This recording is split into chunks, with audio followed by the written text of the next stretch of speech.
तो चिराग पासवान, आपको बता दूं कि बिहार में जो राजनीति कर रहे हैं वो भस्मासुर वाला राजनीति कर रहे हैं। आनंद मोहन एक समय के लिए वो सजा काट चुके हैं। जो दोषी ये मान लिया कि भाई हमसे गलती हुई है, कहीं ना कहीं हम सजा को काट चुके हैं, तो अब ऐसा भी उनके साथ ऐसा ना हो कि कल को और द्वेषता फैले। चिराग पासवान कब विरोध कर दे और कब वो प्रशंसा कर दे, यही चिराग पासवान ने क्या कहा था कि आनंद मोहन जी को कौन नहीं जानता है और उनको फंसाया गया है। और अब का स्टेटमेंट क्या है कि बिहार सरकार को पुनर्विचार करना चाहिए और इस तरह की ऑर्डिनेंस ला करके किसी को बचाने का काम कर रही है बिहार सरकार। तो चिराग पासवान सिर्फ पहले यह क्लियर करें वो दलित समाज के साथ हैं, यानी कि जय भीम बोलने वाले के साथ हैं कि जय श्री राम बोलने वाले के साथ हैं। नीतीश कुमार जी, अगर उनका स्टैंड होगा किसी का बचाने का, तो इनका स्टैंड होगा किसी को जेल भेजने का। ये नीतीश कुमार जी का स्टैंड होगा कि हम प्रधानमंत्री के लिए चलेंगे, चाहे सभी को एकजुट करेंगे विपक्षियों को, तो ये बात करेंगे कि मैं मोदी का हनुमान हूं। क्या गुजरात प्रदेश को वो हिंदू राष्ट्र बना पाए? क्या गुजरात के किसी जिला को हिंदू राष्ट्र बना पाए? और आज जो हिंदू राष्ट्र का जुमला दिया जा रहा है, जिसमें चिराग पासवान भी हवा दे रहे हैं, तो हिंदू राष्ट्र कब बनेगा? कि भाई चिराग पासवान, क्यों देश के युवा नौजवानों को ठग रहे हो यार? मोदी साहब क्यों ठग रहे हैं आप? ये हिंदू राष्ट्र कभी नहीं बनेगा। आनंद मोहन जी का तो ठीक है, एक आईएएस अधिकारी, दलित आईएएस अधिकारी की हत्या में वो जेल सजा यापना हुआ, लेकिन आज तक हम सुने नहीं कि कोई गरीब शोषित वंचित दलितों को उन्होंने प्रताड़ित किया और उसके लिए वो कभी कि नहीं दलित यहां रहेगा नहीं, ऐसा कुछ हमने देखा नहीं कभी। और बीजेपी जो इतना चिल्ला चिल्ला के बोल रहे हैं, तो गुजरात में बिल्किस बानो का बारे में क्या कहना है बीजेपी वाले लोगों को? लोक जनशक्ति पार्टी रामविलास का, दोनों का गठबंधन, आपसी गठबंधन हुआ था। उस समय जी कृष्णैया जी की हत्या का मामला कहां चला गया था? भाई चिराग पासवान, आपके जाति के ही युवा नौजवानों की हत्या हुई है, उस पे इनका क्या स्टैंड है? आनंद मोहन की रिहाई के बाद अब कहा जा रहा है कि दलितों का अपमान है, इसलिए चूंकि जी कृष्णैया जिनकी हत्या हुई थी, जिसके बाद आनंद मोहन की गिरफ्तारी हुई, आनंद मोहन आज की तारीख में 15.5 साल सलाखों के पीछे काटने के बाद रिहा हो रहे हैं। तो इसलिए कि चूंकि दलित समाज से थे जी कृष्णैया, दलितों का अपमान है। मेरे साथ दलित नेता राजकुमार पासवान जी हैं। आनंद मोहन की रिहाई को एक दलित नेता के तौर पर दलित समाज से आते हैं, आप कैसे देखते हैं? चूंकि कहा जा रहा है कि दलितों का अपमान है ये। देखिए, जी कृष्णैया के उनके संदर्भ में अगर कुछ कहा जाए तो दलित समाज से थे और मैं भी दलित समाज से हूँ। उनके साथ सिंपैथी, उनके साथ संवेदनाएं, पूरे परिवार के साथ हम लोग खड़े रहे। लेकिन आज जो जिस तरह की घटना हुई है और बिहार में जो बातें चल रही है, उससे साफ जाहिर होता है कि बीजेपी सिर्फ वो राजनीति, गंदी राजनीति खेल रही है कि देखिए, दलित समाज का दुश्मन जो बताया जा रहा है कि भाई आनंद मोहन जी, आनंद मोहन एक समय के लिए वो सजा काट चुके हैं। आखिर जो जी कृष्णैया जी की हत्या में कहीं ना कहीं कोर्ट उनको ये दोषी करार दिया, तो वो सजा काट चुके हैं। और सजा काटने के बाद अगर संवैधानिक तौर से देखा जाए, सजा जो होती है 20 साल की, चाहे ताजीवन, तो उसमें भी एक पीरियड को कम किया जाता है, उसके तहत कम करके उनको ये छोड़ दिया जाता है। तो सजा तो उन्होंने काटा ना। और अब लोग कहते हैं क्या कि गलत किया गया है। ठीक है, क्या पहले ऑर्डिनेंस नहीं आए थे? क्या सरकार में ऑर्डिनेंस नहीं आ रहे हैं? और बीजेपी जो इतना चिल्ला चिल्ला के बोल रहे हैं, तो गुजरात में बिल्किस बानो का बारे में क्या कहना है बीजेपी वाले लोगों को? तो ये भी एक विचारणीय है। एक सवाल इसलिए भी हो जाता है क्योंकि नियम कानून बदल दिए गए और इसलिए भी कहा जा रहा है कि एक आनंद मोहन के लिए, एक बाहुबली के लिए, एक ऐसे व्यक्ति के लिए जिसने डीएम की हत्या का आरोप है, जिसपे भीड़ को उकसाने का आरोप है, उसके लिए नियम बदल देना ये सही नहीं है। देखिए, अगर देखा जाए पहले भी तो बहुत सारे नियम, कायदे, कानून बदले जा चुके हैं और जो दोषी ये मान लिया कि भाई हमसे गलती हुई है और कहीं ना कहीं हम सजा को काट चुके हैं, तो अब ऐसा भी उनके साथ ऐसा ना हो कि कल को और द्वेषता फैले।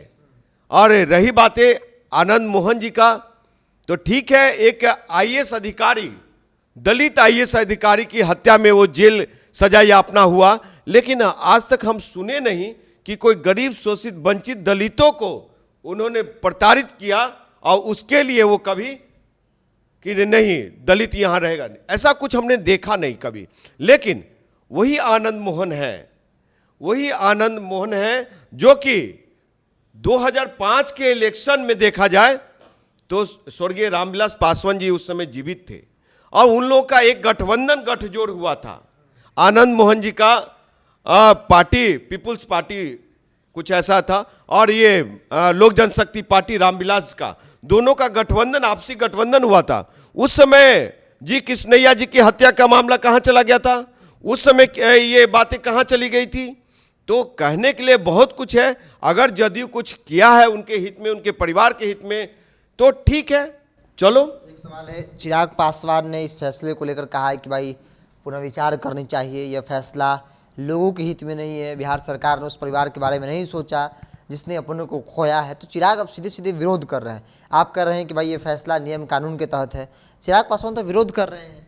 देखिए, चिराग पासवान कब विरोध कर दे और कब वो प्रशंसा कर दे, आपको याद होगा कि बाबू वीर कुंवर सिंह की जयंती के शुभ अवसर पर यही चिराग पासवान ने क्या कहा था कि आनंद मोहन जी को कौन नहीं जानता है और उनको फंसाया गया है। और अब का स्टेटमेंट क्या है कि बिहार सरकार को पुनर्विचार करना चाहिए और इस तरह की ऑर्डिनेंस ला करके किसी को बचाने का काम कर रही है बिहार सरकार। तो चिराग पासवान सिर्फ पहले ये क्लियर करे वो दलित समाज के साथ हैं, यानी कि जय भीम बोलने वाले के साथ हैं कि जय श्री राम बोलने वाले के साथ हैं, या निहित स्वार्थ में कुछ भी। नीतीश कुमार जी अगर उनका स्टैंड होगा किसी का बचाने का, तो इनका स्टैंड होगा किसी को जेल भेजने का। ये नीतीश कुमार जी का स्टैंड होगा कि हम प्रधानमंत्री के लिए चलेंगे, चाहे सभी को एकजुट करेंगे विपक्षियों को, तो ये बात करेंगे कि मैं मोदी का हनुमान हूं। तो ये चिराग पासवान, आपको बता दूं कि बिहार में जो राजनीति कर रहे हैं वो भस्मासुर वाला राजनीति कर रहे हैं, वो खुद ही भस्मासुर बन करके चले जाएंगे, समझे साहब। और ये जो भारतीय जनता पार्टी उनके आका हैं, जो भारतीय जनता पार्टी का मतलब होता है बड़का झूठा पार्टी, बड़का जुमला पार्टी, भारत जनता पार्टी, वो पार्टी क्यों नहीं मोदी साहब से ये कहते हैं कि मोदी साहब आप कब बनाएंगे हिंदू राष्ट्र, समझे। बिरजू जी, जब हिंदू राष्ट्र के संदर्भ में मैं छोटा सा बात बता दूं आपको, 2014 से पहले गुजरात के मुख्यमंत्री थे नरेंद्र दामोदर मोदी साहब। उस समय 20 साल तक वो मुख्यमंत्री रहे। क्या गुजरात प्रदेश को वो हिंदू राष्ट्र बना पाए? क्या गुजरात के किसी जिला को हिंदू राष्ट्र बना पाए?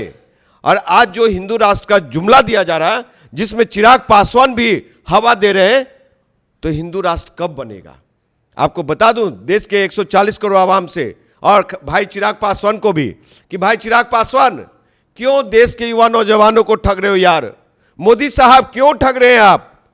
ये हिंदू राष्ट्र कभी नहीं बनेगा और चिराग पासवान का अपना कोई स्टैंड नहीं है, ये कहीं भी कुछ भी बोल देंगे इनका। एक सवाल है, कल तक यही नेता आनंद मोहन की रिहाई को लेकर मांग कर रहे थे कि वो निर्दोष है, उन्हें फंसाया गया है। आज अचानक से बदल जाना, मतलब कि कुछ समझ नहीं आता है। एक स्टैंड नेता जो अपने आप को क्लियर नहीं कर पाए, चाहे भारतीय जनता पार्टी हो या फिर चिराग पासवान हो या बाकी जो लोग सवाल उठा रहे हैं वो लोग।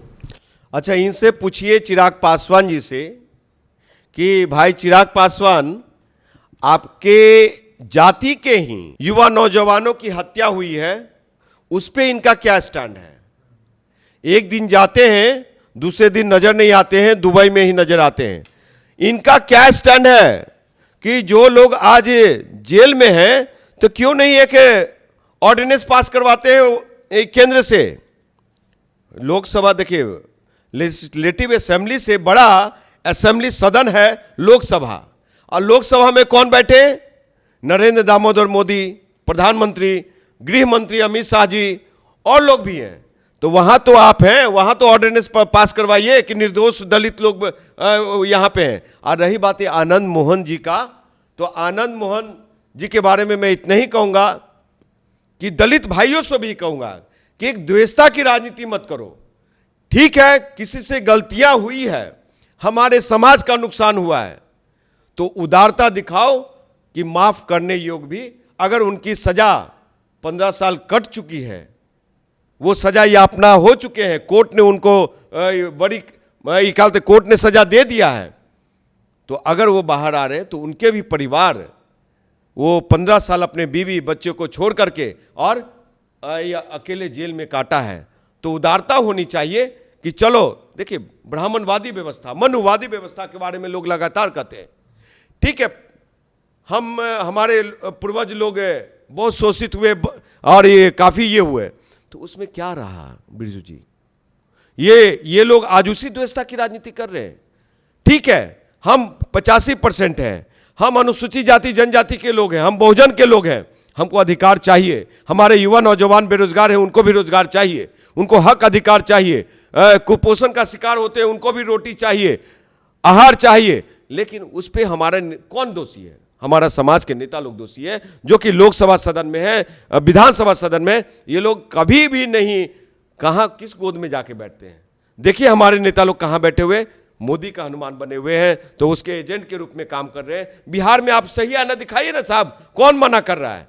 तो इसलिए ये लोग सिर्फ अपना स्टैंड कभी इस पाले में, कभी उस पाले में, कभी इस पाले में, कभी उस पाले में। अरे भाई, सम्मान के साथ अगर कोई आ रहा है और उसको अगर आप मदद कर रहे हैं तो माफ करना चाहिए।